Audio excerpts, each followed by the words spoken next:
Hi, hello everyone, how you doing? Welcome to, did I put the right day? Hopefully, it's day 7, I think. But welcome. Today I'm going to be talking about something from the past that I did that I now have documentation forever on.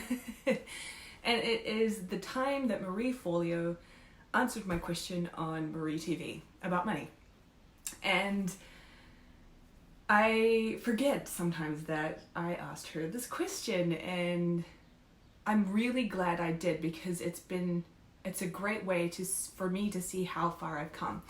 So what I'm going to do today is I'm going to show you like the question that I asked her and talk about the things that she said and what I actually took from her advice, and talk about how far I've come, and then my advice to you after it. So let's begin. Here's the question that I asked her. I hope you can hear it. I'm just going to show it to you. This is weird. Like this is live, so I can't like put it on the screen. But anyway, this is what I asked her.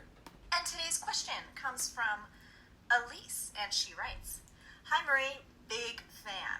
My question today is about my money mentality. You see, I recently became aware that I'm surrounded by poor people. What I mean is, everyone in my life at the moment has a poor person mentality, including me.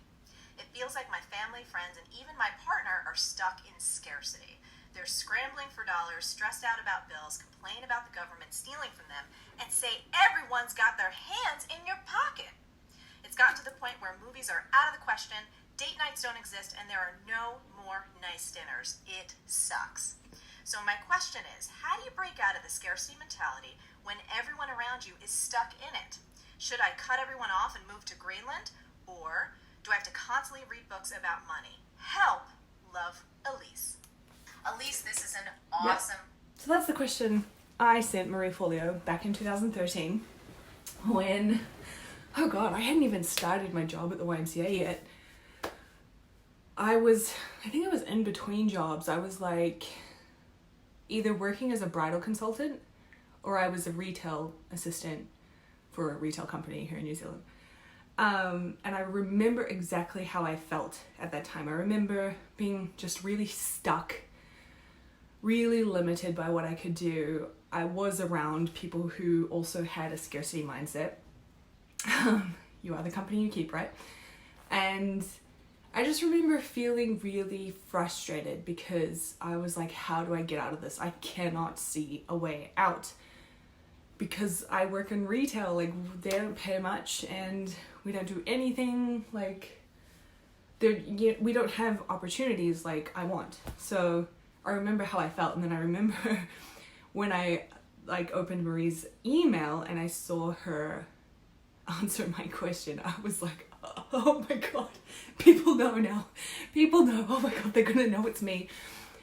And I'm really glad she answered and shared her tips. So what I will do is actually share the tips with you. She wrote them down in her video, and I'll also link to the video in case you want to watch it and make fun of me. But the whole episode, she talked about getting into an abundance mindset and how you can get into that now and live in that now and just train yourself to think more abundantly over time. You know, like it's a lifetime commitment, so you've got to start somewhere. And so the first tip that she gave me was to write a big fat reality check. And she said that half the population lives on less than $2.50 per day. And automatically, what is going on with my hair?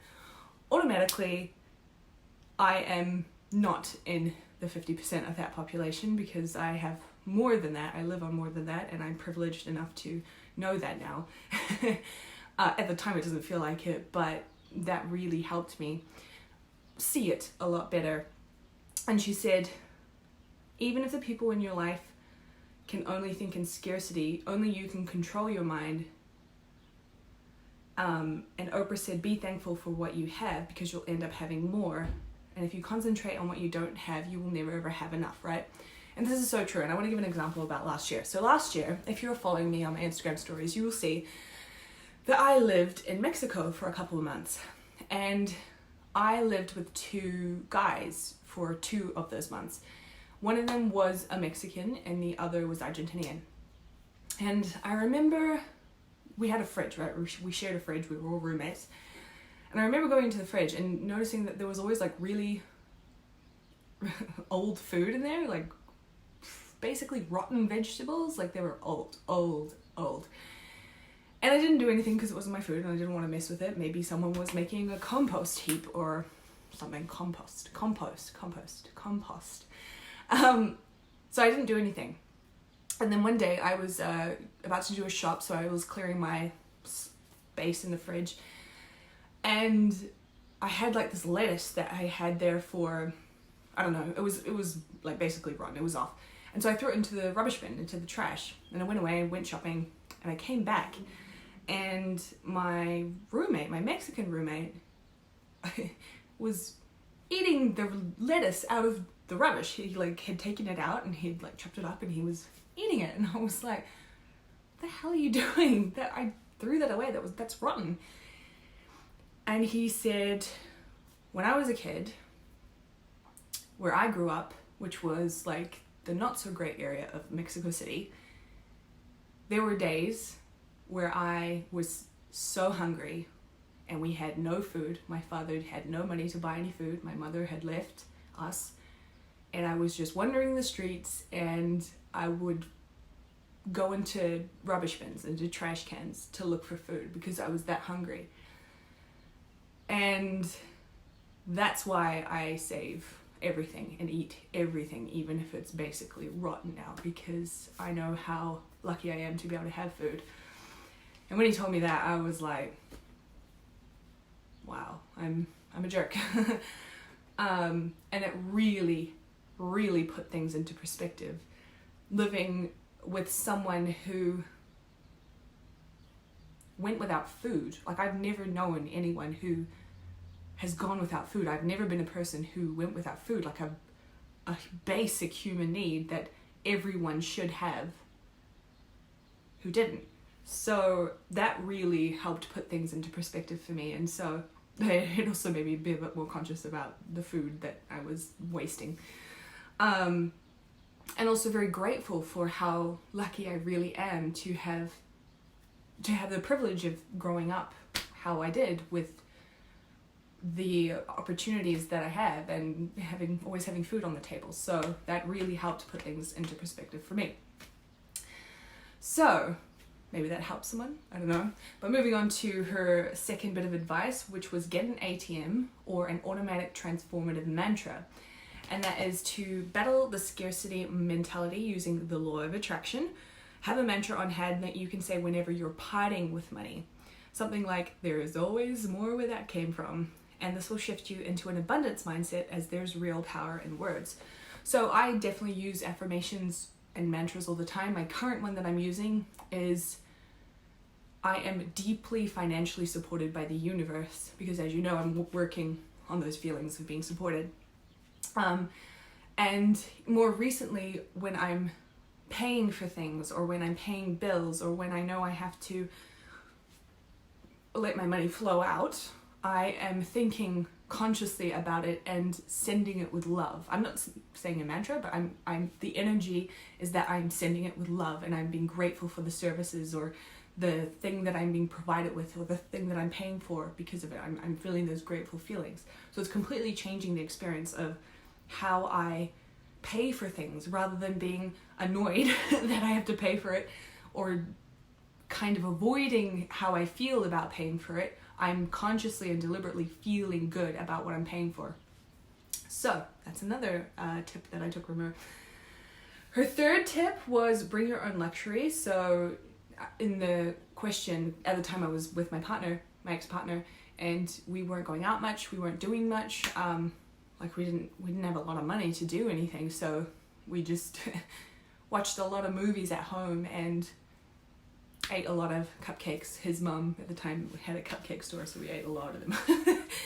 And this was great. Like, not much changed. Like, we just, you just do with what you can. You make do with what you can. We couldn't go out, so we just stayed home and had date nights at home, which was great, because now if you you know my life, you know what I do. I'm very lucky now to have the life that I've created.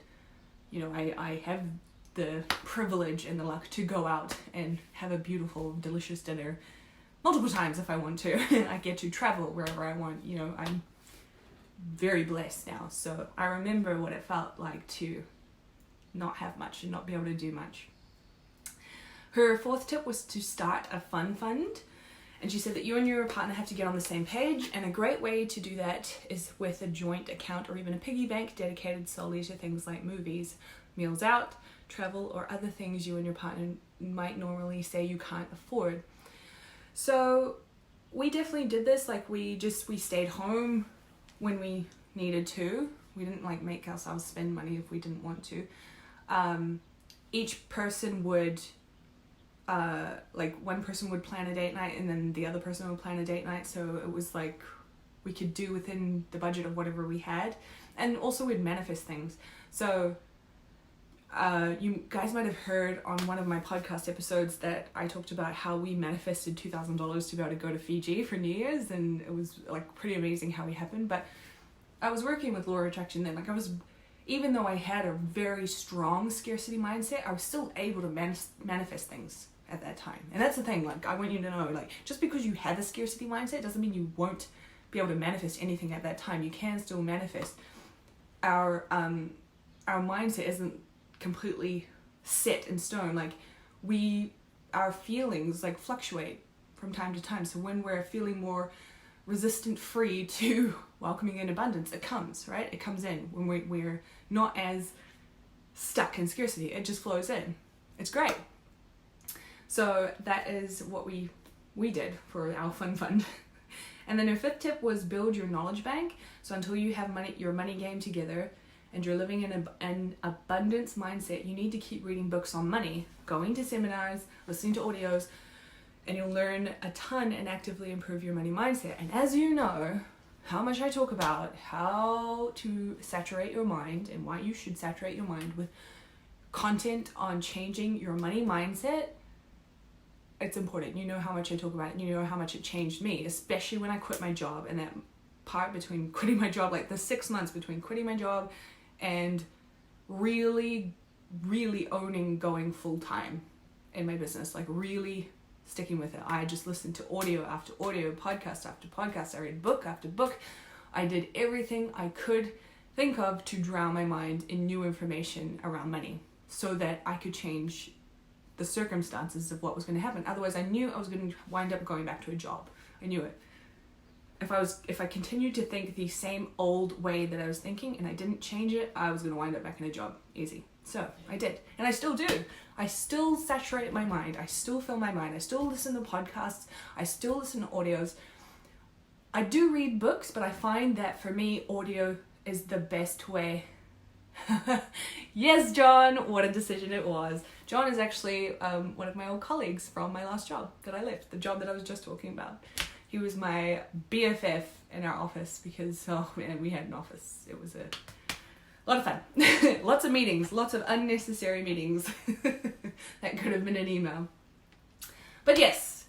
And then last but not least, she said, spread the wealth. So whenever you're feeling a lack of money, give some away, make a donation to charity you believe in, help you shift out of scarcity into abundance.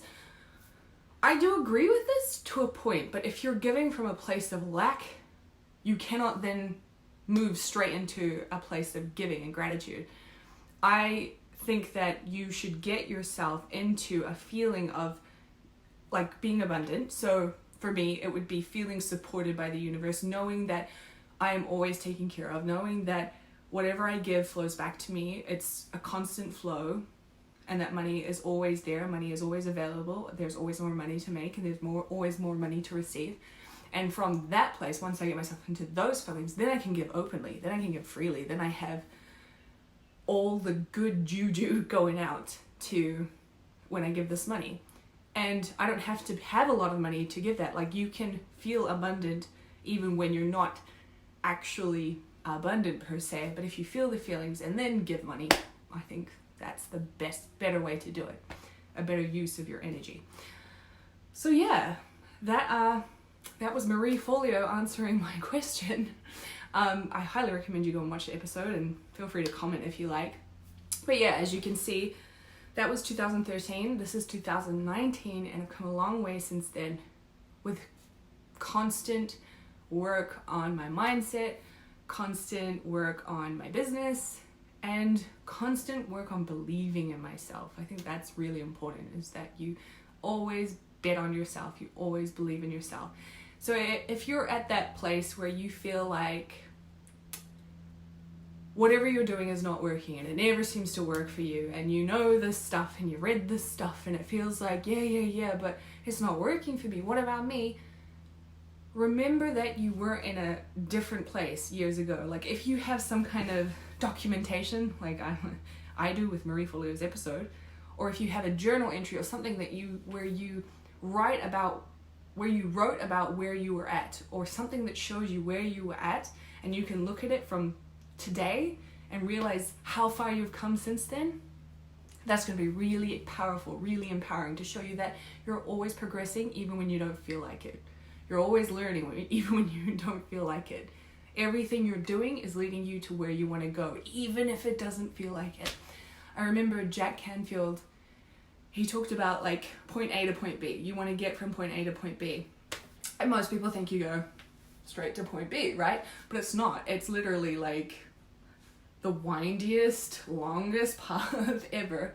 But as you can see, you're slowly getting there. It's not a straight line, but you will get there. You will get there.